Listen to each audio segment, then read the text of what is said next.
Assalamualaikum warahmatullahi wabarakatuh. Waalaikumsalam warahmatullahi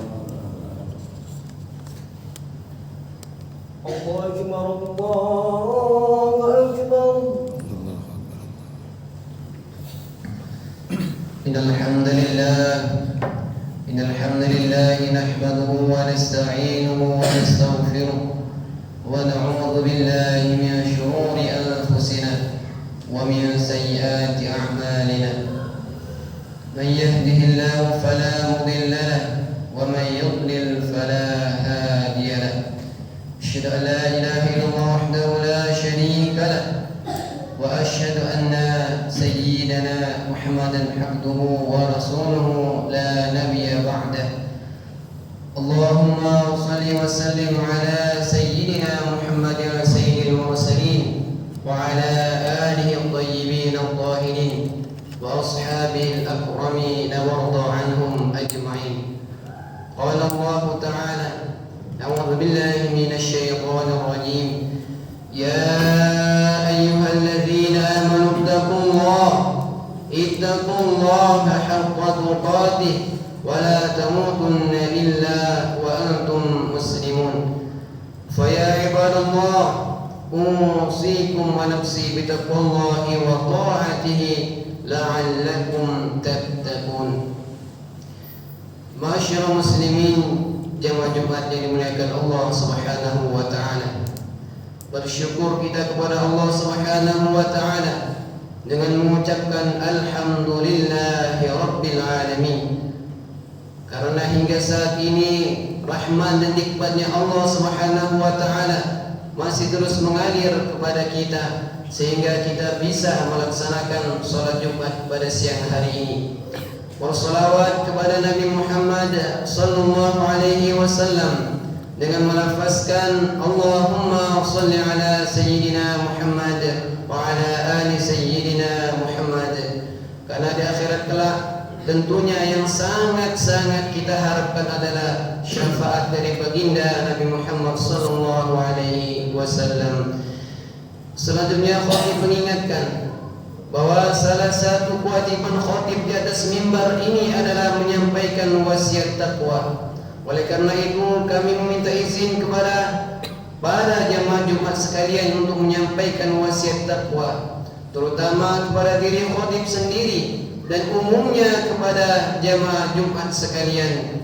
Marilah kita meningkatkan ketakwaan kepada Allah Subhanahu wa taala, takwa yang sebenar-benarnya dengan menjalankan segala perintah Allah dan menjauhi segala larangannya dengan sungguh-sungguh, baik dalam keadaan ramai maupun dalam keadaan sepi, baik dalam keadaan lapang maupun dalam keadaan sempit, baik dalam keadaan bahagia maupun dalam keadaan sedih. Karena takwa adalah bekal kita menghadap Allah Subhanahu wa taala, yang saat itu harta tidak berguna lagi, jabatan tidak berguna lagi, dan pimpinan tidak berguna lagi. Yang berguna pada saat itu adalah ketakwaan kita kepada Allah Subhanahu wa taala. Sebagaimana firman Allah dalam Al-Qur'an, Na'udzubillahi minasyaitonir rajim, wa tazawwadu fa inna khairaz zadi taqwa wattaquni ya ulil albab. Kata Allah, bawalah bekal. Sungguhnya sebaik-baik bekal adalah takwa, maka bertakwalah wahai orang-orang yang mempunyai akal sehat. Ma'asyiral muslimin, jamaah Jumat yang dimuliakan oleh Allah Subhanahu wa taala. Tema khutbah pada siang hari ini ada 3 panggilan Allah Subhanahu wa taala yang amat sangat-sangat penting, yang sering kita lalaikan. Bahkan ada di antara kita bahwa kita tidak tahu kita dipanggil dalam 3 hal ini. Ma'asyiral muslimin, jamaah Jumat yang dimuliakan Allah Subhanahu wa taala. Panggilan yang pertama adalah panggilan yang bisa kita tunaikan dimanapun kita berada, apapun keadaan kita, baik di tempat yang ramai maupun di tempat yang sepi, baik berada di hutan belantara sekalipun atau bahkan berada di kutub selatan ataupun kutub utara, kita bisa melaksanakan panggilan Allah yang pertama ini. Dan panggilan Allah yang pertama ini adalah panggilan untuk menunaikan salat. Allah Subhanahu wa taala berfirman di dalam Al-Qur'an, "Wa aqimus salata wa atuz zakata warka'u ma'ar raki'in." Artinya, dan dirikanlah salat, bayarlah zakat, dan rukuklah bersama orang-orang yang rukuk. Quran surat Al-Baqarah ayat 43.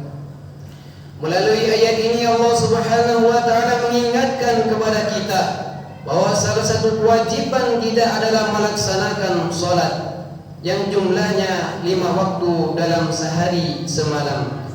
Dan setiap salat itu dipanggil Allah, diingatkan oleh Allah Subhanahu wa taala melalui azan.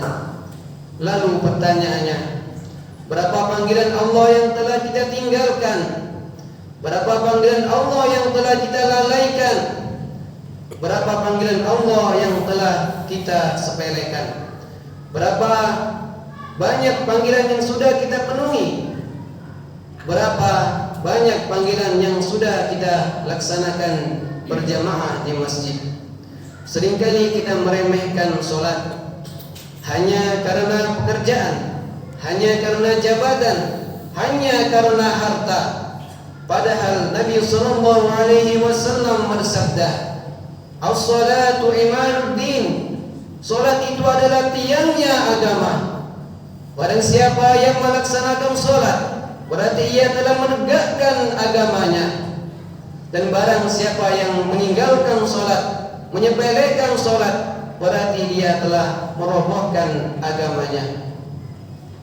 Oleh karena itu, marilah kita laksanakan salat dimanapun kita berada, apapun pekerjaan kita, siapapun kita, baik orang kaya maupun orang yang biasa saja.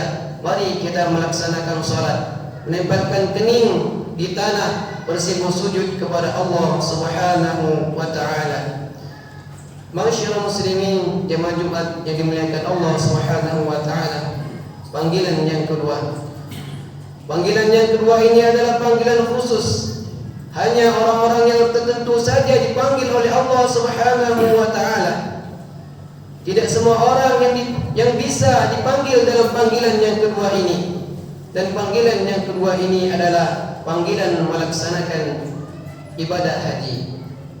Ibadah haji merupakan rukun Islam yang kelima. Di dalam kitab-kitab fikih dijelaskan bahwa salah satu syarat melaksanakan ibadah haji adalah harus mampu.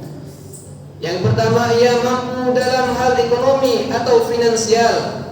Yang kedua, dia mampu dalam fisik atau badannya sehat.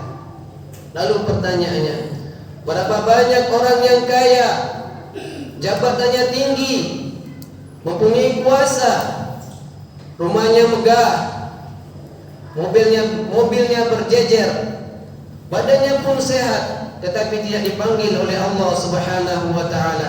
Allah Subhanahu wa taala lebih memilih memanggil orang yang biasa saja. Bahkan menurut pandangan kita, orang itu tidak mampu melaksanakan ibadah haji ke Mekah, tapi nyatanya Allah lebih memilih memanggil orang ini. Bahkan dari pekerjaannya pun kita sepelekan, kita pandang sebelah mata, tetapi Allah lebih memanggilnya. Alasnya tidak lain dan tidak bukan adalah karena niatnya yang tulus ikhlas karena Allah Subhanahu wa taala dan keimanannya yang luar biasa.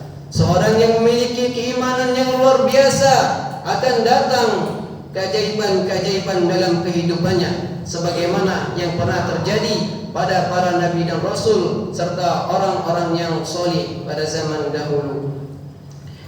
Dan balasan orang yang berhaji pun tidak main-main, amat sangat luar biasa. Nabi SAW bersabda yang diriwayatkan oleh Imam Bukhari dan Muslim, yang artinya tidak ada balasan haji yang hajinya itu mabrur kecuali syurganya Allah Subhanahu wa ta'ala. Ma'asyiral muslimin jamaah Jumat rahimakumullah. Panggilan yang ketiga. Panggilan yang ketiga ini adalah panggilan yang harus kita penuhi. Mau tidak mau, suka tidak suka, mampu tidak mampu, kita harus memenuhi panggilan yang ketiga ini. Tidak ada pilihan lain. Dan panggilan yang ketiga ini adalah panggilan untuk pulang kepada Allah Subhanahu wa ta'ala. Allah Subhanahu wa ta'ala berfirman di dalam Al-Quran, "Wa likulli ummatin ajal, fa idza jaa ajaluhum la yastakhiruna sa'atan wa la yastaqdimun." Yang artinya, sungguhnya setiap umat itu ada waktunya, ada ajalnya. Apabila ajalnya sudah tiba, maka tidak bisa dimundurkan, tidak bisa dimajukan, walaupun hanya semenit, walaupun hanya sedetik, walaupun hanya sesaat. Melalui ayat ini Allah Subhanahu wa ta'ala mengingatkan kepada kita bahwa kita hidup di dunia ini ada waktunya, ada masanya. Kita hidup di dunia ini hanya sementara. Kita tidak diciptakan di dunia ini untuk kekal selamanya. Kita tidak diciptakan di dunia ini untuk menguasai dunia, tetapi kita diciptakan di dunia ini untuk beribadah kepada Allah Subhanahu wa ta'ala dan beramal.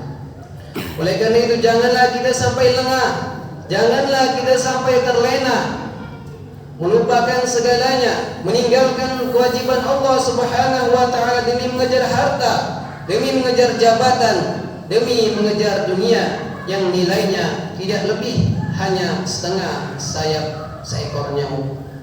Allah Subhanahu wa ta'ala berfirman di dalam Al-Quran, "Wa mal hayatud dunya illa mata'ul ghurur." Sungguhnya kehidupan dunia itu, sungguhnya kesenangan dunia itu hanyalah kesenangan yang menipu, hanyalah kesenangan yang memperdaya. Kesenangan sesungguhnya adalah saat kita masuk ke dalam surganya Allah Subhanahu wa ta'ala dan mendapat ridhonya. Ma'asyiral muslimin jamaah Jumat rahimakumullah. Demikianlah khutbah singkat pada siang hari ini. Mudah-mudahan hati kita dilembutkan oleh Allah Subhanahu wa ta'ala untuk selalu melaksanakan salat, dan semoga langkah kita diringankan oleh Allah Subhanahu wa ta'ala untuk melaksanakan salat berjamaah di masjid-masjid. Semoga kita dimampukan oleh Allah Subhanahu wa ta'ala untuk melaksanakan ibadah haji di Baitullah, dan semoga kita dipanggil oleh Allah Subhanahu wa ta'ala dalam keadaan siap sehingga kita pulang kepada Allah dengan keadaan husnul khatimah. Amin ya rabbal alamin. Barakallahu li wa lakum fil Qur'anil azim wa nafa'ani wa iyyakum bima fihi minal ayati wa dzikril hakim wa taqabbalallahu minna wa minkum tilawatahu innahu huwas samiul alim fastaghfiruhu innahu huwal ghafurur rahim. اللهم صل على محمد. اللهم صل على سيدنا محمد. اللهم صل على حبيبنا وصفينا ونورنا ومولانا محمد.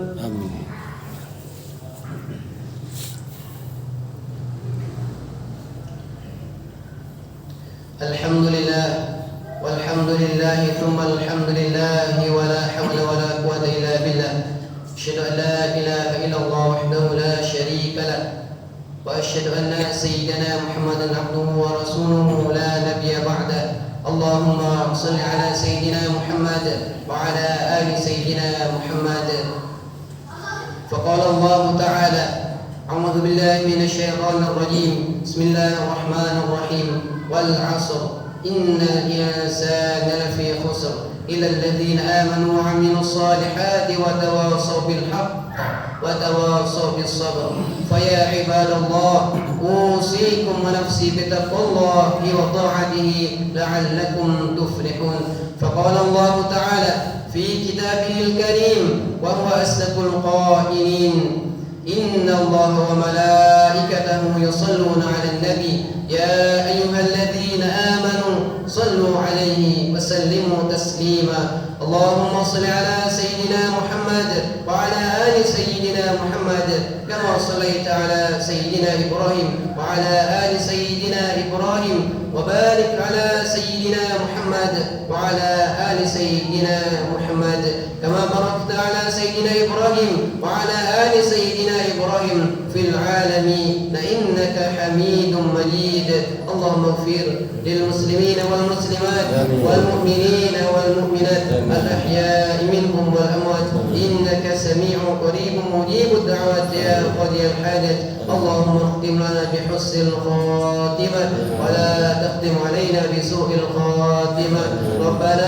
آتنا من لدنك رحمة وهيئ لنا من أمرنا رشدا اللهم اغفر لنا ولوالدينا وارحمهم كما ربونا صغارا ربنا آتنا في الدنيا حسنة وفي الآخرة حسنة وقنا عذاب النار والحمد لله رب العالمين عباد الله إن الله يأمر بالعدل والإحسان وإيتاء ذي القربى وينهى عن الفحشاء والمنكر والبغي يعظكم لعلكم تذكرون فاذكروا الله العظيم يذكركم واشكروه على نعمه يزدكم ولذكر الله أكبر والله يعلم ما تصنعون وأقيموا الصلاة